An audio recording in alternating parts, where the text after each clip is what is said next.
तो चलिए सबसे पहले बात करते हैं वन लाइनर क्वेश्चन की। इसमें कल्टीवेशन फील्ड क्रॉप यानी कि फील्ड क्रॉप का पूरी तरह डिस्क्राइब करेंगे वन लाइन की फॉर्म में। सो सबसे पहले हमने राइस की क्रॉप ली है, जिसे हम पेडी के नाम से भी जानते हैं। देखिए इसके बोटानिकल नेम की बात करें तो ओराइज सटाइवा और पोएसी से बिलोंग करता है। अगर एग्जाम में पोएसी आया या फिर ग्रैमनी आया तो आपका आंसर ग्रैमनी या पोएसी मार्क होगा। देखिए इसमें 2n की बात करते हैं तो 2n है 24, और इसकी जो दो स्पीसीज है जो करते हैं, कल्टीवेट करने के लिए दो ही स्पीसीज है, यानी कि पहली है ओराइजा सटाइवा एंड ओराइजा ग्लाबेरिमा। तो दो ही क्रॉप ऐसी हैं जिन्हें हम इंडिया में मोस्टली कल्टीवेट करते हैं। इसमें प्रोटीन की बात करते हैं तो 6 से 7% प्रोटीन होती है। और अगर एग्ज़ाम में ये पॉइंट आया कि जो राइस में किस फॉर्म में प्रोटीन पाया जाता है, तो उसका ओरिजिन की फॉर्म में प्रोटीन इसमें पाया जाता है। और ये याद रखिएगा, ये पॉइंट ये काफ़ी इंपॉर्टेंट है कि इसमें प्रोटीन कितना है, तो 6 से 7% प्रोटीन पाया जाता है।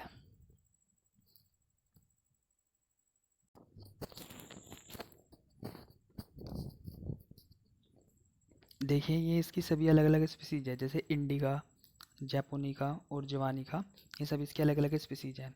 देखिए जो हम बात करते हैं इंडिका जो है ये ग्रो होती है इंडिया में, जैसे कि नाम से ही पता चल रहा है इंडिका इंडिया में ग्रो हो रही है। देखिए इंडिका और इंडिया में ग्रो हो रही है। इसी तरह जापोनिका जो है जापान में ग्रो हो रही है, और जवानिका आपको याद रखनी पड़ेगी जो इंडोनेशिया में ग्रो हो रही है। यानी कि इनका अलग अलग स्पीसीज का अलग अलग टेम्परेचर, वहाँ की जो क्लाइमेट है उनके लिए सूटेबल है, इसीलिए अलग अलग स्थान पर अलग अलग ही स्पीसीज ग्रो हो रही हैं। जैसे कि इंडिका है तो इंडिका के लिए सूटेबल जो है इंडिका स्पीसीज है, और जापोनिका जापान के लिए एक सूटेबल है। तो इसी तरह जवानिका भी इंडोनेशिया के जो वहाँ का टेम्परेचर क्लाइमेट है, वहाँ के सूटेबल क्लाइमेट कंडीशन के अकॉर्डिंग जो स्पीसीज है वो जवानिका ही वहाँ सूटेबल होगी।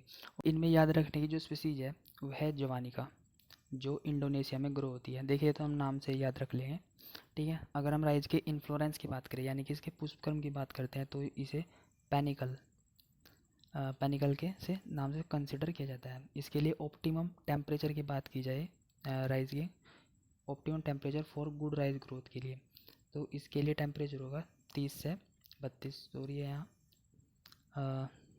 32 डिग्री सेल्सियस है। तो याद रखिएगा इसका टेम्परेचर भी 30 से 32 डिग्री सेल्सियस सूटेबल रहता है। और इसकी पीएच की बात करें तो इसका पीएच 4 से 6। देखिए एग्ज़ाम में पूरी पूरी पॉसिबिलिटी होती है इस क्वेश्चन को पूछने की, कि अगर हम राइस को यानी कि पेड़ी को अगर हम अप्रैल और मई में सोविंग कर रहे हैं और उसकी हार्वेस्टिंग अगस्त सितंबर में कर रही है, तो उस कल्टीवेशन क्रॉप को हम उस टाइम को क्या कहेंगे, तो अस या ओटोमम या प्री खरीफ पेड़ी के नाम से जानते हैं। देखिए एग्ज़ाम में प्री खरीफ या फिर प्री खरीफ के नाम से नहीं आएगा, कि अस और ओटोमम के नाम से ओटोमन के नाम से जानते हैं। देखिए एग्ज़ाम में इस क्वेश्चन की पूरी पूरी पॉसिबिलिटी होती है रेज होने की, कि अगर हम राइस की क्रॉप को अप्रैल और मई में सोविंग कर रहे हैं और अगस्त सितंबर में हार्वेस्ट कर रहे हैं, तो इस क्रॉप को क्या कहते हैं, तो अस या ओटोमन के नाम से हम जानते हैं। तो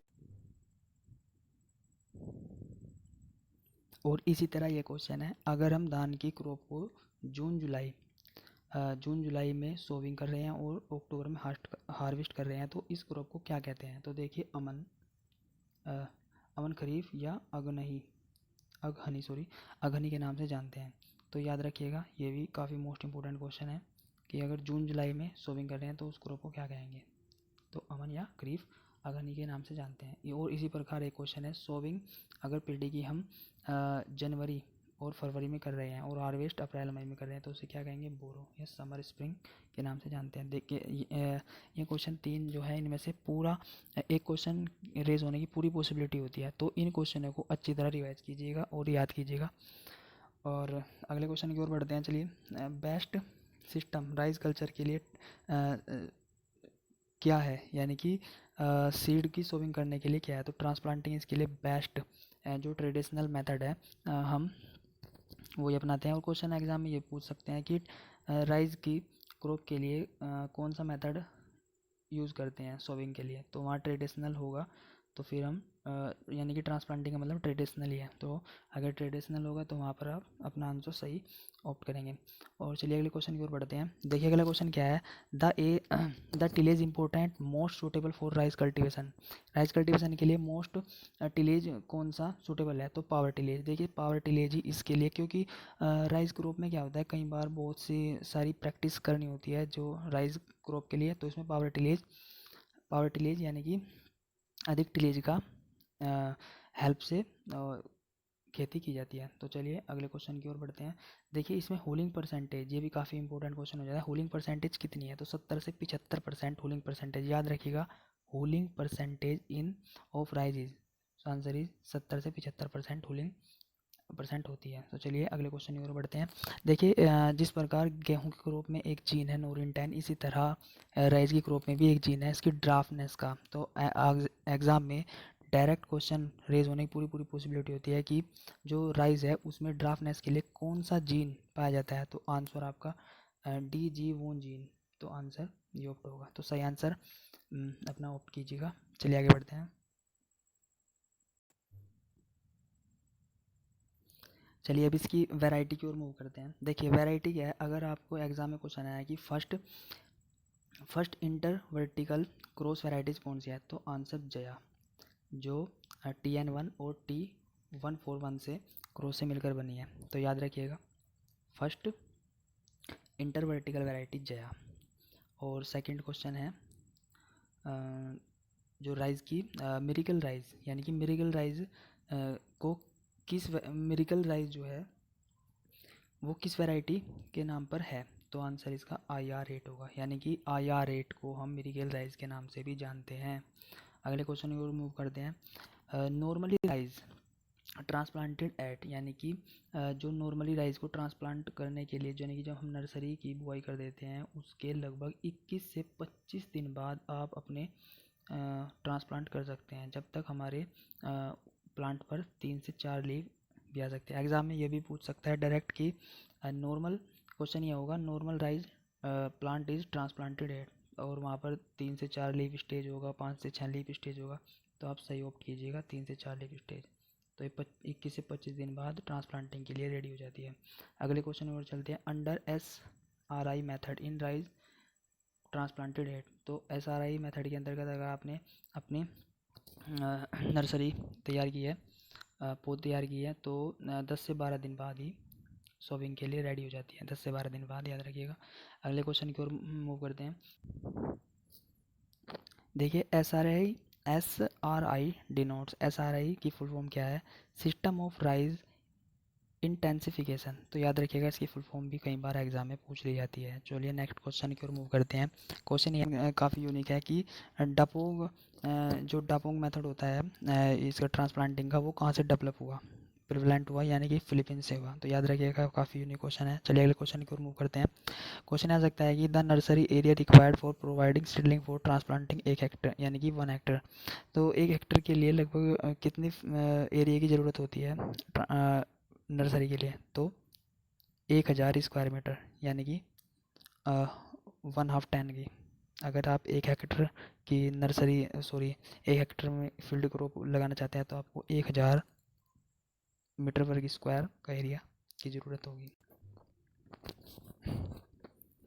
देखिए ये क्वेश्चन काफ़ी यूनिक है और कई बार एग्ज़ाम में पूछा गया है। राइस प्रेफर नाइट्रोजन अपटेक, तो अमोनिकल फॉर्म में जो राइस है वो अमोनिकल फॉर्म में ही नाइट्रोजन को अपटेक करता है। देखिए जितने भी प्लांट हैं, 2-3 प्लांट को छोड़कर, जो भी अमोनिया को अपटेक करता है वो नाइट्रेट की फॉर्म में करता है, बट राइस और 1-2 क्रॉप और है, जैसे जैसे आगे सीरीज बढ़ेगी तो आगे पूरी तरह डिस्क्राइब होगा, बट अभी के लिए याद रखिए राइस जो क्रॉप है वो अमोनिया का जो अपटेक करता है नाइट्रोजन का, तो अमोनिकल फॉर्म में करता है। काफ़ी यूनिक इंपॉर्टेंट मार्क कीजिएगा स्टार लगाकर कि नाइट्रोजन को किस फॉर्म में अपटेक करता है राइस, तो अमोनिकल फॉर्म में।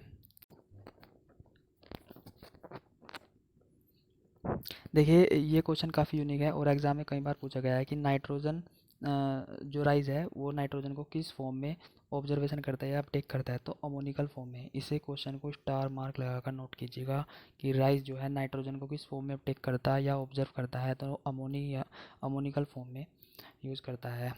तो इसका ये जो फॉर्मूला ये भी याद रखिए, कई बार एग्जाम में ऑप्शन में आपको फॉर्मूला मिलेगा, नाम ना मिले।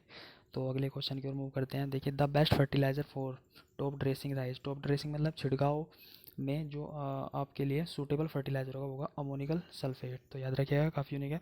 अमोनियम सल्फेट इसलिए होगा क्योंकि जब हम राइस फील्ड क्रॉप में जो है 5 सेंटीमीटर तक पानी जो है वर्टिकल फॉर्म में रहता है, ठीक है। अगर हम दूसरा वो करते हैं फर्टिलाइज़र नाइट्रोजन के लिए, तो उसमें एसिटिक या फिर होने की प्रॉब्लम आती है मृदा को। तो अमोनियम सल्फेट काफ़ी सूटेबल फर्टिलाइज़र है राइस के लिए। तो याद रखिएगा, ये भी क्वेश्चन काफ़ी यूनिक है।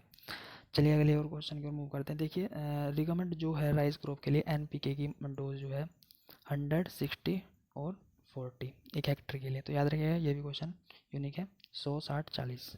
तो याद रखिएगा सिंपली। चलिए अगले और क्वेश्चन मूव करते हैं। देखिए, for for correction of iron chloride in rice flowing spray recommended, तो 1% सॉल्यूशन ऑफ फेरस सल्फेट का दे सकते हैं। तो इससे क्या होगा, यानी कि आयरन की जो वजह से जो क्लोरोसिस होगा उस वो नहीं होगा, तो 1% का सॉल्यूशन यहाँ पर कारगर साबित होगा। चलिए अगर क्वेश्चन को मूव करते हैं। क्वेश्चन ये भी काफ़ी यूनिक है। The nitrogen fixing bacteria found on root surface. देखिए, जो बैक्टीरिया होते हैं नाइट्रोजन फिक्सिंग के, ये फर्दर अलग अलग फसल में अलग अलग होते हैं। आगे की सीरीज में पूरा डिस्क्राइब होगा। देखिए, जो राइस के लिए सूटेबल है वो होता है अजोलोस्पिरियम, ये वेरी इंपॉर्टेंट है। अजोस्पिरिलियम, ये याद रखिएगा, काफ़ी यूनिक क्वेश्चन है। चलिए अगले क्वेश्चन को मूव करते हैं। The most important critical stage rise for irrigation. देखिए, इसमें होता है ट्रिलिंग टू फ्लोरिंग स्टेज, ये भी काफ़ी यूनिक क्वेश्चन है। चलिए, नाइट्रोजन यूज एफिशिएंसी जो राइस है वो लगभग 30 से 40% ही नाइट्रोजन की एफिशिएंसी होती है यूज़ करने की। देखिए अगले क्वेश्चन को मूव करते हैं। अरोमा क्या है, जो राइस में एक इस इस्माइल यानी कि सॉरी खुशबू यानी कि सुगंधित टाइप की, जब हम राइस की बनाते हैं तो उसमें क्या है, एक अलग ही सुगंध आती है। तो वो किसके कारण आती है, वो आती है डाई एथेटाइल 1 प्रोलिन के कारण, केमिकल होता है जिसके कारण आती है। तो अगले क्वेश्चन को मूव करते हैं। Anaerobic environment in rice soil is responsible for gases loss of fertiliser nitrogen by. तो ये होता है डिनाइट्रिफिकेशन जो होता है, इसमें क्या होता है, लॉस होता है फर्टिलाइज़र का, है ना। तो ये डिनाइट्रिफिकेशन एक विनाइट्रीकरण हिंदी में कहते हैं। तो इसमें नाइट्रोजन का भी लॉस होगा। केमिस्ट्री में पूरी तरह डिस्क्राइब होगा इन इक्वेशन के बारे में। चलिए अगले क्वेश्चन की ओर मूव करते हैं। देखिए, the gall midge resistant variety of rice. Gall midge से रेसिस्टेंट कौन सी वैरायटी है राइस की, तो ये आती है पलगुना, सुलेखा और सुरक्षा। ये वैरायटी है जो गेलमाइट से रेसिस्टेंट होगी। अगला क्वेश्चन देखिए, the best resistant variety of rice blast की रेसिस्टेंट वैरायटी होगी वह कौन सी होगी, तो होगी तुलसी और IR64, याद रखिएगा। अगले क्वेश्चन की मूव करते हैं। The deep water rise in, तो पंकज और जगन्नाथ। डीप वाटर राइज मतलब यानी कि गहरे पानी में भी जो, यानी कि अधिक पानी में भी जो टोलरेंट कर सके राइस ग्रोव में कौन सी वैरायटी है, वह पंकज और जगन्नाथ। तो याद रखिएगा। चलिए अगले क्वेश्चन की ओर मूव करते हैं।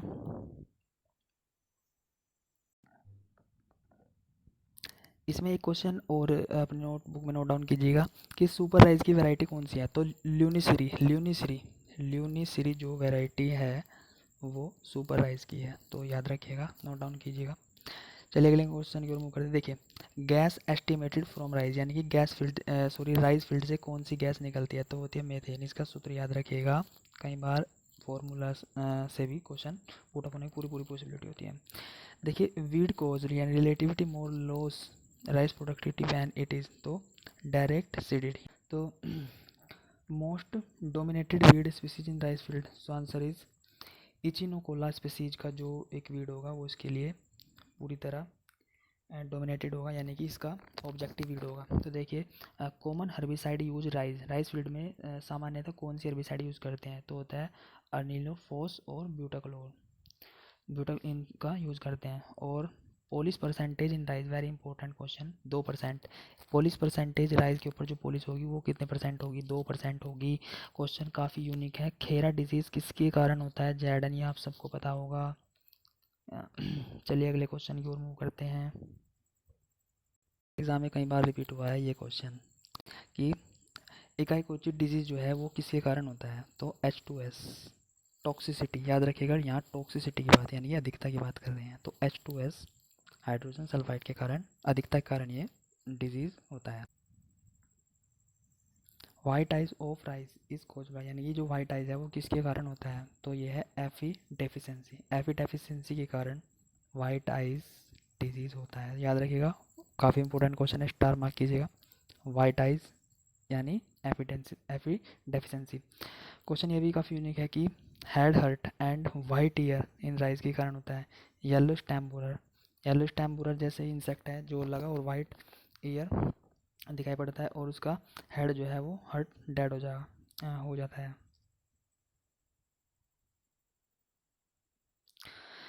देखिए killer disease of rice are क्या है, बैक्टीरियल लीफ ब्लाइट और टुंग्रो वायरस जो है किलर डिजीज के नाम से भी जानते हैं। देखिए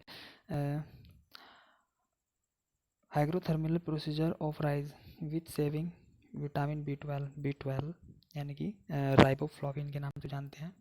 पोरोबोलिंग, देखिए पोरोबोलिंग क्या है, एक क्रिया है, यानी कि एक जो राइस है, राइस को हम लगभग गर्म पानी में उबाल कर एक प्रकार से रख देते हैं। तो उससे क्या होगा कि जो हाइड्रोथर्मिनल प्रोसीजर है ये एक जो विटामिन बी 12 को सेव करती है। तो आंसर काफ़ी इंपॉर्टेंट है। कई बार क्वेश्चन ये भी आ जाता है कि प्रोबोलिंग किससे रिलेटेड है, तो राइस है।